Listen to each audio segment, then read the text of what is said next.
오늘 잠언 14장 16절에서 32절까지 말씀 가지고 함께 은혜 나누고자 합니다.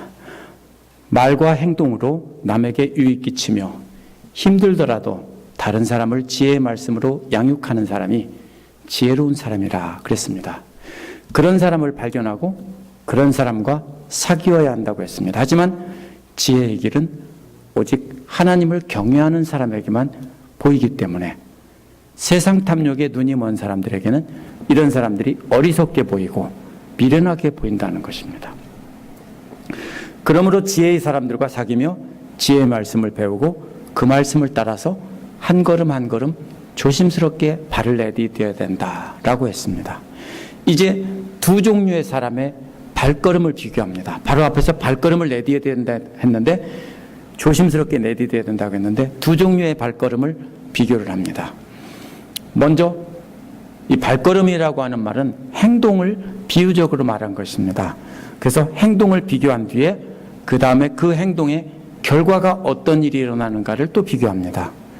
근데 그 행동의 결과는 사망과 생명이다 이렇게 되어 있습니다.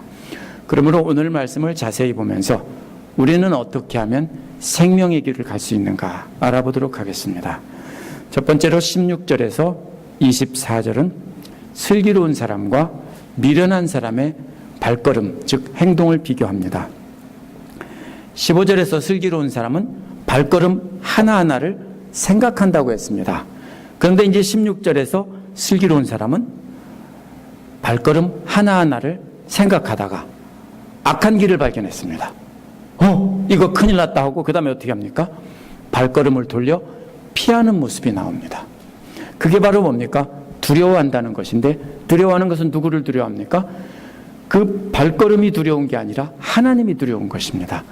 그래서 하나님이 두려워서 발길을 돌리는 것이지 그 악한 길이 무서워서 피하는 것은 아닙니다. 하나님의 계명에 어긋나는 길을 발견하고 하나님이 두렵기 때문에 발길을 돌리는 사람입니다.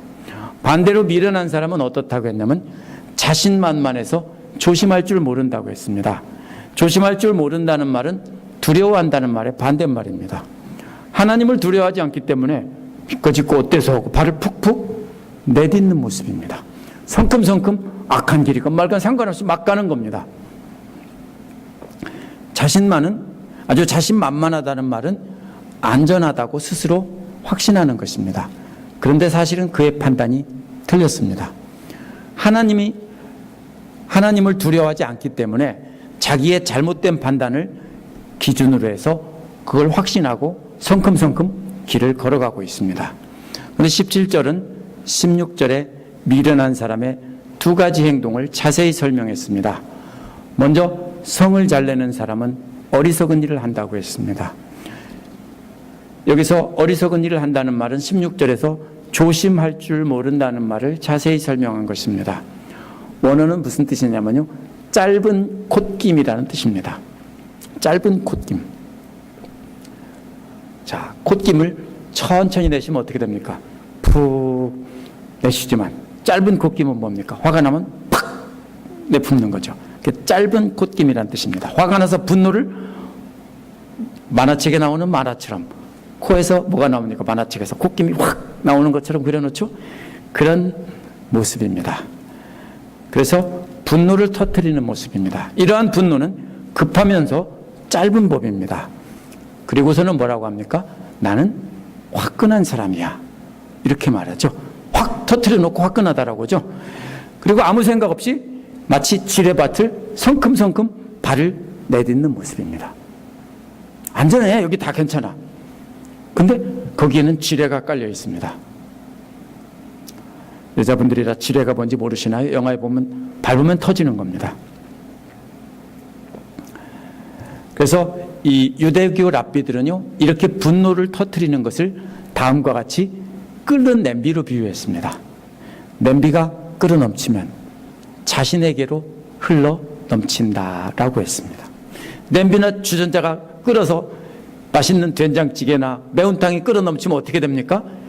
냄비 옆에 고춧가루도 묻고 국물이 쭉 붙어서 지저분해지죠? 바로 그 소리입니다. 냄비가 끓어 넘치면 자신이 더러워진다는 거예요. 흘러넘쳐서. 이렇게 성급한 분노를 터뜨리는 사람은 누구를 더럽힌다고요? 자기를 더럽히는 거예요. 그리고 그 다음에 누구를 더럽혀요? 사랑하는 아들, 딸들을 더럽히고 남편을 더럽히고 아내를 더럽히는 거예요. 함부로 싸우면 안 돼요. 왜요? 분노를 확 터뜨리는 순간 누가 뭐 어떻게 하는 거예요? 자기를 더럽힌다고요. 남편과 아내를 서로 더럽히는 거예요. 근데 자식들이요, 그대로 따라 삽니다. 보고 자란 대로 그대로 따라 삽니다. 그러므로 터뜨리면 안 됩니다. 이렇게 성급한 분노를 터뜨리는 사람은 자신과 가족과 공동체를 더럽히는 것입니다. 이와 함께 짝을 이루는 말은 미련한 사람의 행동은 음모를 꾸미는 사람입니다. 이는 자신만만하다는 말을 16절에 나오는 자신만만하다는 말을 설명한 것입니다. 이들은 절대로 성급하게 행동하지 않습니다. 깊이 생각해서 음모를 꾸미고 행동으로 옮깁니다. 그렇지만 잘못된 자기 확신에 근거해서 음모를 꾸미기 때문에 아무리 깊이 생각하고 곰곰이 생각하고 해도 결국 미련한 행동일 뿐입니다. 이게 성내는 사람과 똑같은 사람입니다. 성내는 사람은 어떻게 합니까? 화끈하게 확 터뜨리죠. 근데 이 음모를 꾸미는 사람은 터뜨리지 않죠. 그렇지만 속으로 어떻게 합니까? 이를 갈죠. 이를 갈고 두고 보라 했다가 어떻게 합니까? 은근하게 터뜨리죠. 그게 음모를 꾸미는 사람입니다. 그런데 성내는 사람은 공개적으로 망하는 사람이라면 은밀하게 터뜨리는 사람은 조용하게 은밀하게 망합니다. 이들은 모두 누구를 망하게 합니까? 자신을 망하게 하고 가족을 망하게 하고 그 만나는 공동체를 망하게 합니다. 왜 그러냐면요, 제일 심각한 피해를 입는 것이 자녀들입니다. 왜요? 엄마가 계속 그렇게 아빠가 그렇게 엄마한테 은밀하게 보복하거나 확 터뜨려서 보복하는 것을 보면서 자랐어요. 어떻게 돼요? 그대로 합니다. 뭐 쓴뿌리라고도 하고 여러 가지로 말로 하지만요, 아이들은 본대로 그대로 합니다. 그래서 이 모든 것이 다 망하는 길입니다. 똑같은 거예요. 결국은요, 대놓고 확 짧은 곶김으로 터뜨리는 것이나 뒤에서 뒤통수 치는 것이나 결국은 똑같은 거예요. 분노가 있는데 분노를 터뜨리느냐 아니면 약하게 터뜨리느냐, 그것뿐인 거예요. 왜 이렇게 합니까? 하나님을 경외하는 마음이 없기 때문에 그래요. 쉽게 말하면 뭐예요? 뼈대 있는 양반 집안이 뭔지 아세요? 뼈대 있는 양반 집안은요, 아버지나 엄마가 있는 데서 자식들끼리 큰 소리 내며 싸우지 않아요. 그럼 뒤지게 혼나요. 그렇죠? 버르장머리 없이 어디서 감히, 그렇죠? 누구 앞이라고. 근데 버르장머리 없는 집안은요, 아버지 엄마가 있건 말건 지들끼리 머리 터지게 싸워요. 무슨 말씀인지 아세요? 왜? 아버지나 엄마에 대한 존경심이나 경외심이 없기 때문에 그래요. 마찬가지예요.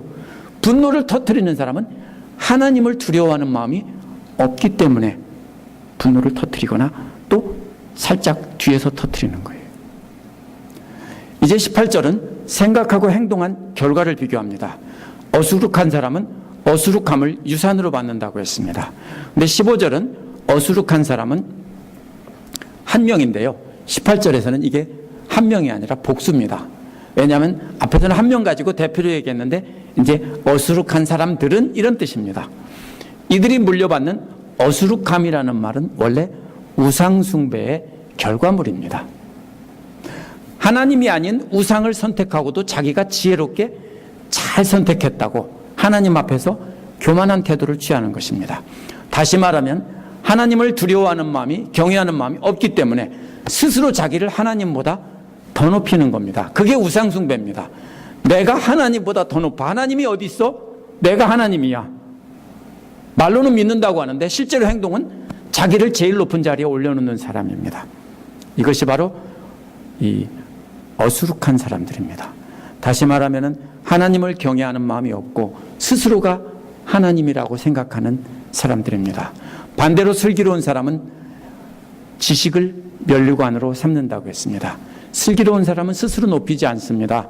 반대로 이들은 지혜가 가르쳐준 그 지식을 간직하고 그 지식들을 간직하고 있으니까 머리에 그것이 왕관처럼 씌워져 있습니다. 19절은 이렇게 자신을 높인 사람과 하나님께서 지식으로 왕관을 씌워주어서 높여준 사람이 어떻게 다른지 비교합니다. 자기가 왕관 썼어요. 하나는 뭐예요? 하나님께서 지식으로 왕관을 씌워주셨어요. 먼저 악인은 선한 사람 앞에 엎드린다고 했습니다. 지식으로 왕관을 쓴 선한 사람은 왕이 되고 스스로 자기를 높여서 자기가 왕관을 쓴 사람은 종이 돼서 그 앞에 엎드리게 한다는 것입니다. 누가 그렇게 해요? 하나님이 그렇게 하세요. 또 불의한 사람은 의인의 문 앞에 엎드린다고 했습니다. 이 문이 무슨 문이냐면요, 성문이에요. 제가 여러 번 얘기했죠. 성문 앞에 누가 앉는다고 했어요? 재판관이 앉는다고 했어요. 근데 재판관은 누구냐면 왕이나 아니면 그 성에서 제일 높은 성주나 이런 사람들이 나와서 재판을 하는 거예요. 근데 의인은 뭐가 됐어요? 재판관이 되어서 재판을 하고, 불의한 사람은 그 문 앞에 엎드려서 피고가 돼서 재판을 받고 있는다는 뜻입니다. 스스로 자신을 높이던 요셉의 형들은 자신들이 무시하고 팔아넘긴 요셉의 앞에 엎드려서 재판을 받는 모습이 됐습니다. 이제 20절은 가난한 사람과 부자를 비교합니다. 갑자기 교만한 사람과, 그러니까 의로운 사람과 불의한 사람을 비교하다가 갑자기 뜬금없이 왜 가난한 사람과 부자를 비교합니까? 앞에 있습니다. 우리 집사님 한 분이 앞뒤를 보라는 말로 은혜를 받았다고 하는 분이 여기도 계십니다. 그래서 이 말이 이해가 안 되면 앞에 보면 앞에 있습니다. 그게 뭡니까? 가난한 사람이란 하나님께서 일하라고 할 때 성실하게 일해서, 아니 반대로 일하라고 할 때 일하지 않고 일확천금을 누리고 이방인에게 돈 꿔주고 높은 인자 받아서 나는 일하지 않고 편안하게 돈 벌겠다, 이런 사람들이에요. 근데 이방인들이 누구예요? 낙타를 타고 다니는 대상들이에요. 그래서 한 나라에서 물건을 사서 다른 나라에 팔고 돌아올 때, 근데 보니까 싼 물건이 있으니까 돈 좀 꿔달라고 하니까 이자 내가 얼마 줄게? 7부 이자 줄게, 뭐 이런 거, 아니면 100% 이자 줄게, 10부 이자 줄게, 이런 거예요. 그러니까 일확천금을 누리고 일은 안 하고 돈 꿔주고 이렇게 하겠다. 오늘날도 그렇게 사는 분들이 있어요. 성실하게 일하지 않고 뭡니까? 어디 로또나 노리고 주식 투자나 노리고 이렇게 하면서 막 뭔가가 일확천금을 노리는 사람들이 있어요. 이런 사람들이 가난한 사람들이에요. 게으른 사람들이에요.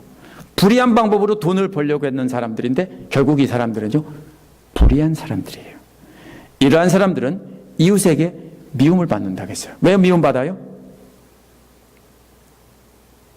남한테 주지를 않아요. 자기를 위해서는 사치하고 낭비하고 막 쓰는데요, 남을 위해서는 불쌍한 사람들을 위해서 나눠주고 베풀지는 않아요. 그래서 이웃에게 미움을 받는 거예요. 한번 잘 보세요. 일확천금 누리고 막 이렇게 사는 사람들이 다른 사람들을 위해서 많이 베풀면서 이렇게 사는 분들이 있는가 하면 많지 않아요. 이들은 하나님을 경외하는 마음이 없기 때문에 하나님 말씀 무시하고 자기 멋대로 사는 것입니다. 이와 반대로 부자들에게는 많은 친구가 있다고 했는데, 이 부자는요, 앞에 보면 성실하게 추수 때 열심히 일해서 절약해서 모은 돈이 있는 거예요. 그리고 쓸 돈 아껴서 돈이 있는 거예요. 부자라 해서 큰 부자가 아니에요. 추수 때 열심히 일해서 거두고 그리고 아껴 먹고 아껴 쓴 다음에 그 남는 것을 이웃에게, 불쌍한 사람들에게 나눠주기 때문에 이웃의 많은 친구들이 따르는 거예요. 어떻게 해야 친구가 돼요? 밥 사주면 친구가 돼요. 그렇죠? 어려울 때 도와주면 친구가 돼요. 그렇죠? 이렇게 해서 우리가 물질을 잘 사용하는 사람이, 지혜롭게 사용하는 사람이 부자이고요, 물질을 미련하게 허랑방탕하게 낭비하고 사치하고 막 자기를 위해서만 쓰는 사람들은 미련한 사람들인 거예요. 21절은 이 가난한 사람들이 왜 이웃의 미움을 받고 부자들이 왜 이웃의 친구가 되는지 설명을 했어요. 가난한 사람은 이웃을 멸시하는 죄인입니다. 남보다 조금 더 가졌거나 조금 나은 위치에 있어요. 그러면 이웃을 멸시합니다. 그래서 이웃에게 멸시를 받아요. 반대로 부자는 가난한 사람에게 은혜를 베푸는 사람이라고 했습니다. 그래서 하나님의 사랑을 받고 또 이웃과 하나님과도 친밀한 관계가 되고 이웃과도 친구가 되는 사람입니다. 잠언에서 말하는 부자는요, 큰 돈이 많은 부자가 아닙니다. 성실하게 일하고 또 가진 것을 절약하고 근검해서 아껴 쓴 다음에 그것을 가지고 자기를 지키고 먼저 자기를 지키는 거예요. 왜요? 비행기 탈 때 산소 마스크 남을 위해서 씌워준다고 하면 한 사람도 못 살리고 자기도 죽어요. 먼저 자기 먼저 쓰고 남 씌워주라고 하죠. 똑같아요. 아껴 쓰고 모은 재물로 먼저 자기를 지키는 거예요. 그게 죄가 아니에요. 다 베풀고 나눠주고 자기는 굶는다? 그거는 죄예요. 자기를 지키고 그 다음에 아껴 쓰는 것으로 남을 살리는 거예요. 이게 부자예요. 그래서 고통당하는 이웃을 살려주는 사람이 부자예요. 하나님께 드릴 줄 알고 이웃에게 베풀 줄 아는 사람, 이런 사람이에요. 하나님께도 드릴 줄 모르고 이웃에게도 전혀 베풀 줄 모르는 사람은 지금은 부자같이 보여요. 근데 하나님 앞에서는 악인이고요. 잠언에서 진짜 가난한 사람이고 멸망할 사람이라는 거예요. 왜요? 마지막 때 친구도 없고 아무것도 없고 하나님 앞에 가면 진짜 빈털털이에요. 22절은 악을 꾀하는 사람과 선을 계획하는 사람이 비교가 되는데, 꾀한다는 말과 계획한다는 말은 똑같은 말이에요. 근데 꾀한다는 말이 나쁜 말에 쓰이니까 이렇게 번역을 한 거예요. 이게 무슨 말이냐면요, 금이나 은을 세공하는 사람이 금이나 은을 자르거나 홈을 파서 장신구를 만들 때 이 말을 써요. 악을 만들기 위해서 금을 자르고 금을 새기고 이렇게 열심히 하는 것이 바로 뭐예요? 이게 바로 그 뜻이에요. 또 세공사는 이러한 그렇게 악을 새기고 있는 세공사는 술 취한 사람처럼 비틀거리고 엉뚱한 길을 가게 되어서 아무것도 얻지 못한다, 이렇게 말하고 있어요. 근데 선을 만들기 위해서 금속을 자르고 파는 세공사는 바른 길로 가서 인자와 진리를 만난다는 거예요. 또 이 말은요, 농부에게 쓰일 때는 밭을 가는, 쟁기로 밭을 가는 거예요. 씨를 뿌리기 위해서 준비한다는 뜻이에요. 그게 계획한다, 꾀한다는 말이에요. 악을 뿌리기 위해서 밭을 가는 사람은 엉뚱한 곳으로 소가 끌고 가서 엉뚱한 곳으로 갈게 돼서 결국은 악을 뿌리게 되고 거두지 못하는 거예요. 그러나 선을 뿌리기 위해서 밭을 가는 사람은 밭을 갈다가 누구를 만난다고요? 인자와 진리를 만난다고요. 인자란 한결같은 사랑이고 진리라는 말은 영어로 faithful이라는 단어예요. 믿을만하다는 뜻이에요. 하나님의 한결같은 사랑과 하나님의 신뢰를 받게 된다는 것입니다. 23절은 이렇게 세공을 하거나 밭을 가는 수고를 했을 때 얻는 것을 비교한 것입니다. 모든 수고에는 이득이 있는 법이라 했습니다. 선을 위해서 밭을 가는 사람에게는 그 수고의 비용을 넘어서는 이득이 있다는 것입니다. 수고한 만큼 얻으면 좋은 것입니다. 그런데 그 수고를 넘어서는 이득이 있다면 더 좋은 것이고 그것은 하나님의 은혜인 것입니다. 그러나 악한 자들은 세공이나 밭을 가는 것은 단지 남을 해치는 말뿐이라고요. 밭 가는 게 결국 뭐예요? 다 남을 해치는 말이라고요. 말로 남을 욕하고 해치고 흉보고 이렇게 해서요, 결국은 망하는 겁니다. 가난해질 뿐 아니라 아무런 이득도 없다라는 뜻입니다. 24절은 지금까지 말한 내용을 마무리하는 내용입니다. 20절에 나온 가난한 사람과 부자의 주제가 계속됩니다. 먼저 지혜 있는 사람은 면류관은 부유함이라고 했습니다. 세 번역에서는 뒤에 나오는 말과 대꾸와 짝을 이루게 하기 위해서 의역을 했습니다. 부유함을 지혜라고 번역했는데 원어는 부유함입니다. 지혜의 말씀을 따라 성실하게 일하고 근검 절약해서 재물을 모으는 사람이 진짜 부자다, 이런 뜻입니다.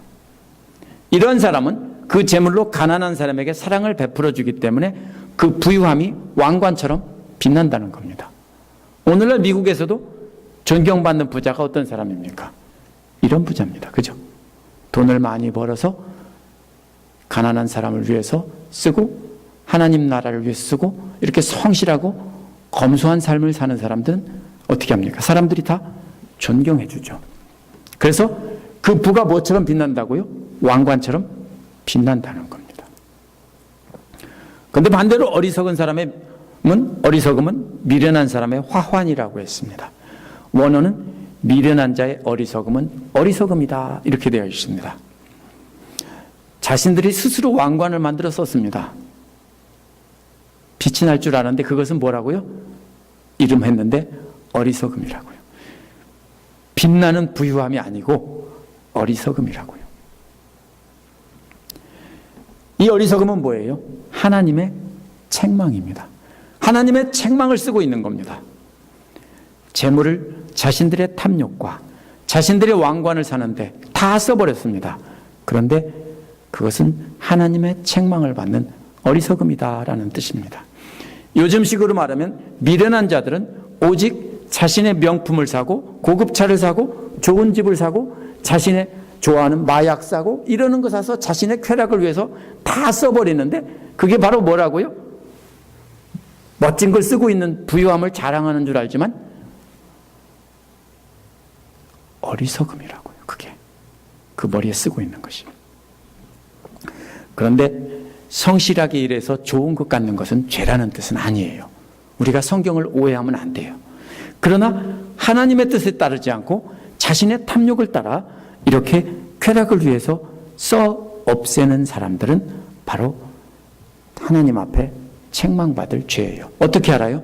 하나님 말씀을 읽고 알으면요, 하나님께서 감동을 주세요. 그죠?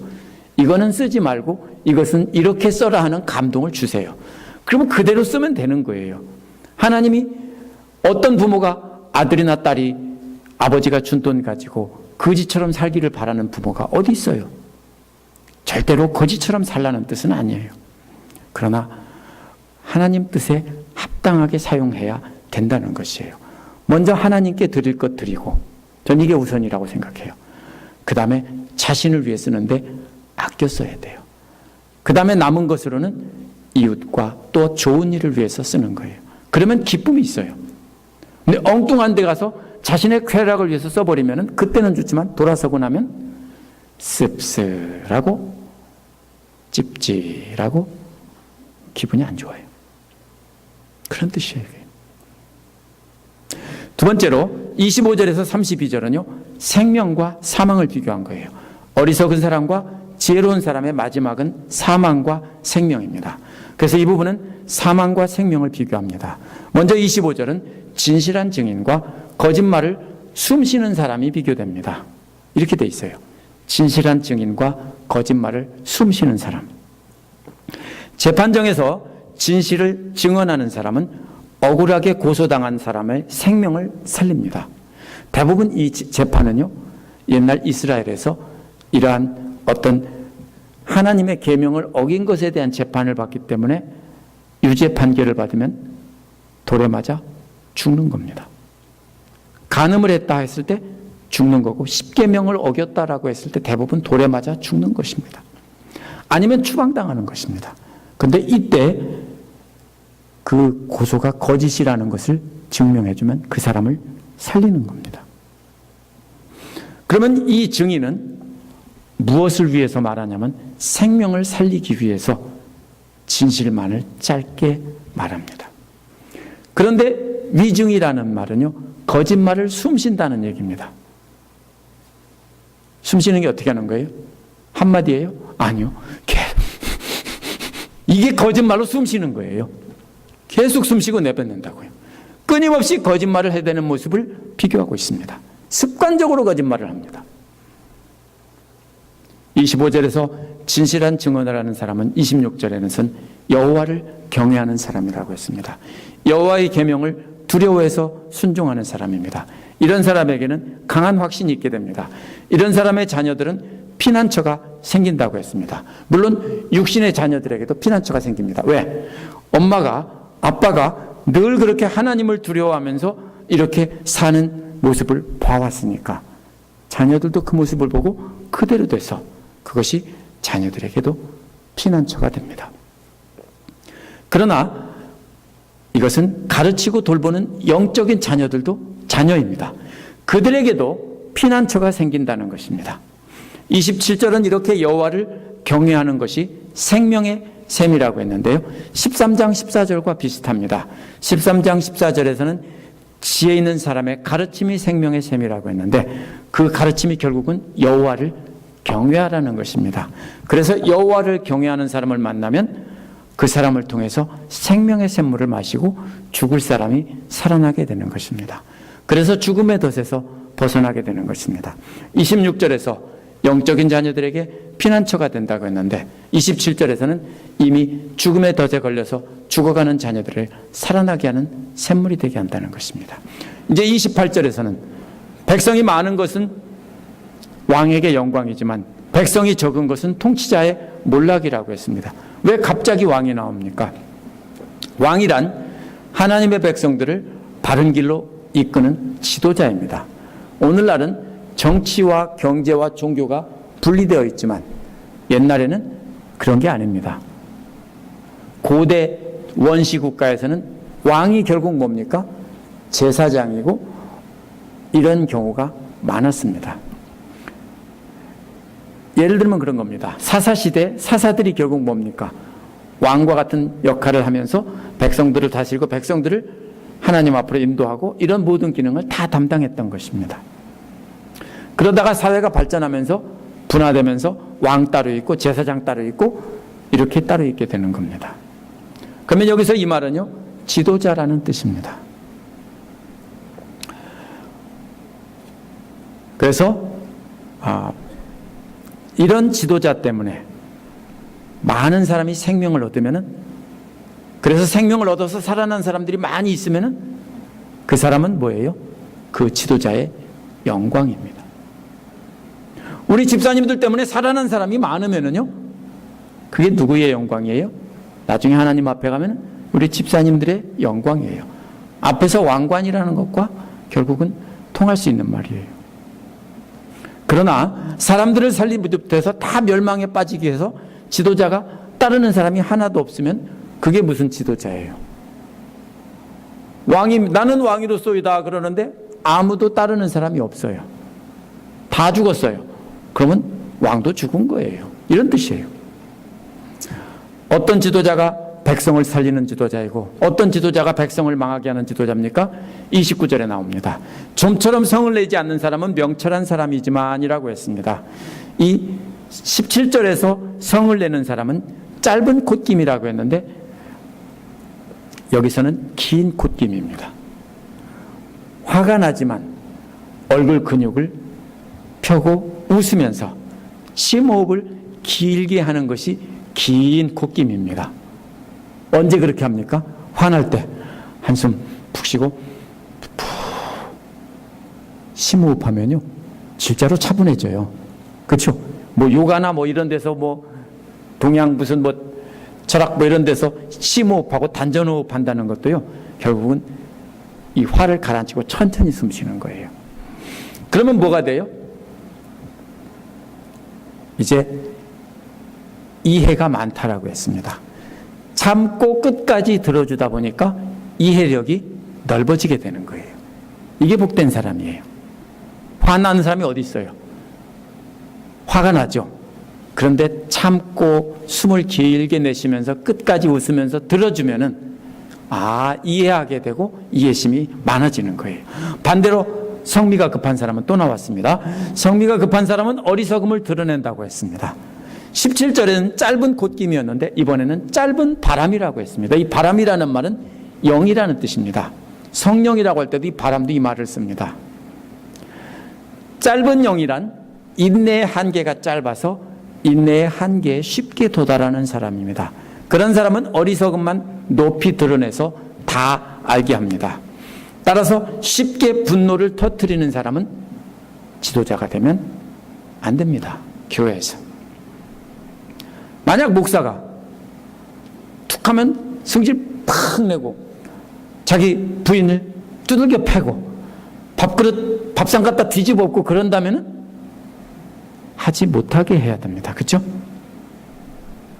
만나는 사람마다 툭 하면 부르르 화를 내면요, 이건 뭐예요? 가는 데마다 폭탄이에요. 말폭탄이에요. 그러면 만나는 사람마다 싸워요. 그러면 지도자가 되면 안 돼요. 그게 짧은 영이에요. 짧은 바람이에요. 그러면 그 무리는 다 망합니다. 그런 왕이 있으면요, 백성들 다 죽습니다. 목사만 지도자가 아니에요. 누구나 다 교회에서는 다 비공식적인 지도자입니다. 우리 교회에도요, 어느 집단에나 다 비공식 지도자가 있어요. 공식적인 지도자가 있고 비공식 지도자가 있어요. 행정학에서 나오는 거예요. 제가 행정학을 전공했거든요, 학부에서. 그래서 비공식적인 지도자가 우리 교회도 리더들이 있어요. 그런 분들도 다 지도자예요. 그러면요, 누가 참된 진짜 지도자이고 누가 비공식적인, 공식적인 직분은 없어도 누가 따르는 사람이 많고 이런 게 다 있어요. 근데 화내는 사람이 그런 지도자가 되면 안 되는 거예요. 화를 내는 사람은요, 어디서부터 시작하냐면요, 먼저 자기가 화를 나고요, 그 다음에 누구에게 화를 내요? 남편과 아내에게 먼저 화를 내고 자식들에게 화를 냅니다. 그런 사람은 지도자 되면 안 돼요. 무슨 말씀인지 아세요? 거기서 그게 컨트롤이 안 되면요, 지도자가 되면 안 돼요. 그러면 위선자밖에 안 돼요. 그죠? 집에서는 애들한테 막 툭 하면 화를 내고 남편한테 화를 내고 때려부시고 아내한테 화를 내는 사람이 교회나 직장이나 이런 데서는 공식적인 지도자인 척 하려면 어떻게 돼요? 그게 바로 히포크리시예요. 위선자예요.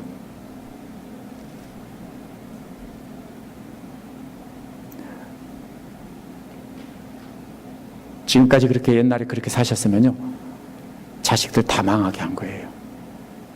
그러면 큰일 났다가 아니라 지금부터 하시면 돼요. 지금부터는 뭐밖에 없어요? 기도밖에 없어요.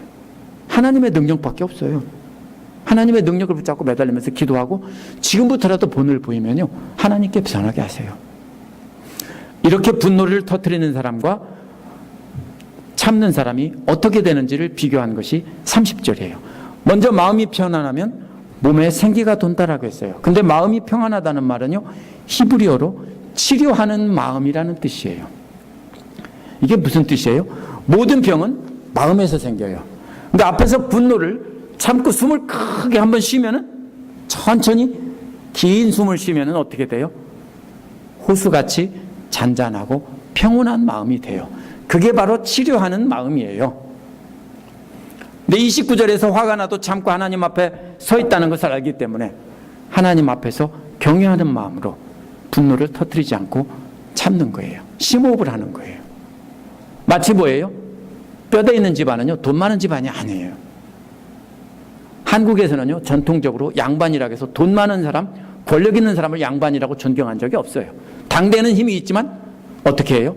가난해도 뼈대 있게 가르치는 그런 집안이 뼈대 있는 양반 집안이에요.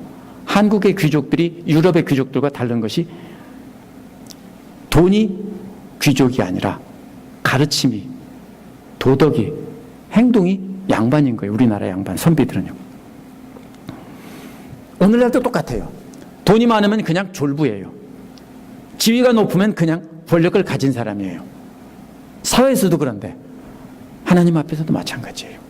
세상에서도 아버지 앞에서나 어른 앞에서나 아니면 직장 상사 앞에서 분노를 터뜨리지 않는 것이 예의라고 배웠는데요. 저도 어려서부터 항상 그렇게 배웠어요.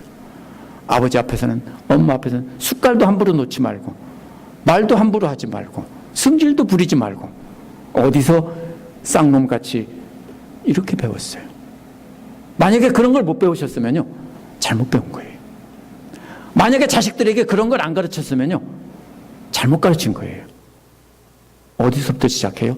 보이지 않는 하나님부터 시작하는 게 아니라요, 보이는 부모, 남편, 이렇게 서로 존중하고 경외하는 법을 가르치고, 그러면 보이지 않는 하나님 앞에서도 그렇게 하는 거예요. 그러니까 그런 마음이 뭐예요? 참다 보니까 치료하는 마음이 되는 거예요. 그 마음이 치료하는 마음이에요. 참아보셨죠? 예수 믿고 참아보셨죠? 예수님 때문에? 하나님 때문에 참아보셨죠? 그럼 어때요? 좀 속상한데요. 조금 지나고 나면 기쁨이 있어요. 왜요? 하나님이 기쁨을 주세요. 그게 바로 치료하는 마음이에요. 반대로 질투를 하면 뼈가 썩는다고 했어요. 질투라는 것은 치료하는 마음의 반대말이에요. 마음속에서 폭풍우가 휘몰아치는 거예요. 그러면 뼈가 썩는다는 것은 무슨 말이에요? 뼈 밖에 있는 살은 아무것도 없다는 거예요. 이장 해보셨어요? 이장하는 거 보셨어요? 한국에서 이장을 참 자주 해요. 몇 자리가 나쁘다면 이장해요. 저도 봤어요. 아버지 따라가서. 뼈가 썩었어요. 근데 살은 그대로 있어요? 아무것도 없다는 소리예요. 마음이 썩으면요, 마음에 평안이 없고 분노가 가득하면요, 다 망한다는 거예요. 육신뿐 아니라 뼈까지도 다 썩는다는 거예요. 그러므로 어떤 경우에서도 잠언에서 말하는 것은 마음의 평안을 잃어버리면 안 된다라는 거예요. 31절은 30절에 질투하는 마음에서 나온 행동이에요. 다른 사람이 잘 되는 걸 보고 질투하는 마음이 생기거나 미워하는 마음이 생기면 그 분노를 이웃에게 쏟게 되어 있어요. 근데 쏟을 사람이 마땅치 않아요. 그러면 자신에게 속해 있는 약한 자들에게 쏟게 되어 있어요. 그래서 강아지 발로 차고 안 되면 애들 때리고 애들한테 승질 부리고 남편한테 욕하고 아내한테 욕하는 거예요. 가난한 자들이란 낮은 자라는 뜻이에요. 아무런 힘도 없는 사람을 억압하는 거예요. 그것은 결국 그들을 만드신 분을 모욕하는 거라고 했어요. 자기보다 못한 사람에게 화풀이하면 그것은 하나님에게 화풀이하는 것이라는 뜻이에요. 반대로 궁핍한 사람에게 은혜를 베푸는 것은 그 지으신 분을 공경하는 거라고 그랬어요. 궁핍한 사람들은 육체 노동을 하면서 하루하루를 살아가던 그 당시 최하층민들을 말하는 거예요. 사실 이런 사람들은 착하고 예쁜 사람들이 아니에요. 어떻게 보면 항상 받기만 하면서도 거지처럼 고마운 줄도 모르고 계속 달라고 하고 뒤에서 욕하고 불평하고 대드는 사람들이에요. 안 그래요? 우리나라 조선시대 역사 보면은 천민들이 난을 여러 번 일으켰어요. 물론 양반들이 착취했기 때문에 그래요. 근데 자세히 보면요, 무슨 소리예요? 자기들이 뒤집어 엎어서 한번 자기들도 한몫해보겠다는 그런 마음이 있어요. 만약 그게 성공하면 어떻게 됐을까요? 모두가 평등한 사회가 됐을까요? 그 천민들이 뭐가 돼요? 자기들이 귀족이 되고 자기들이 양반이 되고 자기들이 왕이 다 됐을 거예요. 이게 뭐예요? 그런 거예요. 반역하는 사람들이에요. 이 가난하고 궁핍한 사람들은요. 받으면서 내 거 주고도 욕먹는 사람이 바로 이 궁핍한 사람들, 이 가난한 사람들이에요. 그런데 그런 사람들에게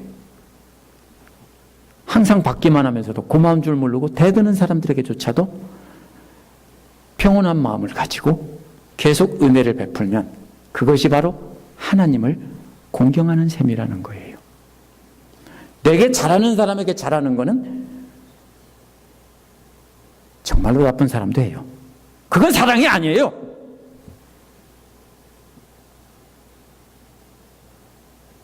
내게 잘해주는 사람이니까 쟤는 잘한다. 이게 초등학교 아이들이 어린이회의 때 항상 하는 얘기예요. 착한 어린이 뽑으라고 하면요, 다 누구를 뽑냐면요, 자기한테 사탕 사주네, 빵 사주네, 이렇게 뽑아요. 야, 그거는 착한 게 아니고 너한테 빵 사준 거고 설명해도 소용이 없어요. 근데 어른들도 똑같아요. 예쁜 구석이 하나도 없고요, 보면 볼수록 화가 나지만 하나님께서 불쌍히 여기시라고 하니까 참고 불쌍히 여기는 거예요. 그러면 그런 사람들에게 평안한 마음으로 베푸는 거예요. 그것이 하나님을 공경하는 거예요. 하고 싶지 않아요. 근데 왜 해요? 하나님이 두려우니까, 하나님이 하라고 하니까 하는 것뿐이에요. 32절은 이러한 사람들을 하나님께서 심판하신다는 거예요. 하나님을 모욕한 악한 사람은 자기의 악행 때문에 넘어진다고 했어요. 하나님을 모욕한 악인들은 자신들의 악행 때문에 하나님께서 집어 내동댕이 친다는 말이에요. 두렵지 않으세요? 두려울 수밖에 없어요. 그래서 우리는 하나님 앞에서 함부로 행동할 수 없는 거예요. 하나님께서 집어 내동댕이 친다고요. 하지만 의로운 사람은 죽음이 닥쳐도 피할 길이 있다고 했어요. 원어는 무슨 말이냐면요, 죽을 때도 피난처가 있다는 뜻이에요. 하나님을 공경하기 때문에 죽음에서도 건져준다는 거예요. 죽어가는 순간에 건져준다는 뜻도 될 수 있지만 죽었어도 살려준다는 뜻일 수도 있어요. 우리가 지혜의 말씀을 따라 살 때 어떻게 하라는 거예요? 발걸음 하나하나를 조심하라는 거예요. 조심하라는 그 발걸음이 바로 마음속에 분노예요. 이 분노를 그 자리에서 터뜨리는 사람이나 나중에 은밀하게 뒤통수 치는 사람이나 둘 다 그 마음속에 분노가 자리 잡고 있어요. 이러한 분노는 하나님의 자리로 자신을 높이는 우상숭배라는 거예요. 언제나 하나님 앞에 서 있다는 것을 알면 항상 자신을 낮추고 다른 사람에 대한 분노를 잠재울 수 있어요. 왜? 하나님께서 분노를 잠재우라고 했으니까. 인내를 참고 용서하면 마음의 평화를 이루고 자신을 해치는 사람에게도 베풀어 줄 수 있는 거예요. 그렇게 자기를 낮출 때 하나님께서 높이시고 왕관을 씌워주시지만 분노를 조절 못하는 어리석은 사람은 그 머리에 책망만 떨어진다는 것이 오늘 말씀 앞부분이에요. 그러면 이렇게 하면 어떻게 되는 겁니까?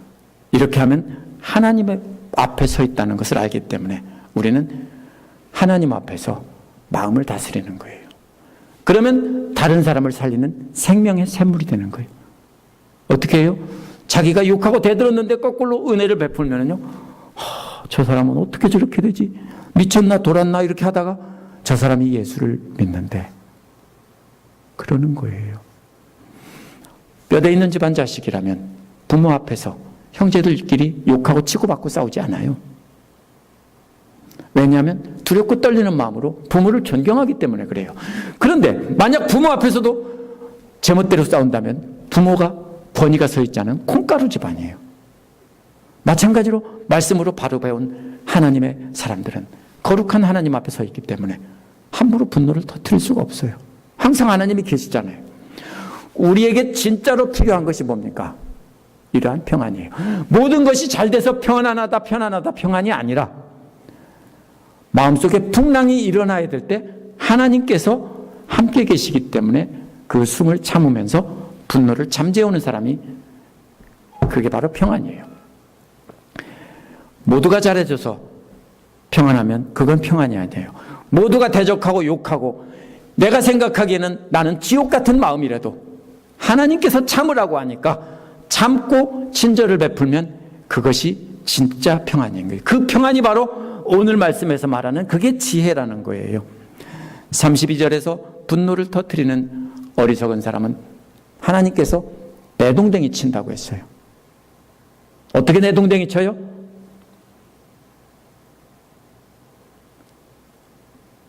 개구리 잡아서 어릴 때 내동댕이 쳐봤어요? 저는 해봤어요. 하나님께서 그냥 내동댕이 친다고요. 반대로 참고 평온한 마음으로 사랑을 베푸는 사람은 죽음에서도 건져주신다고 했어요. 그러니까 절대로 손해가 아닙니다. 우리 함께 기도하겠습니다.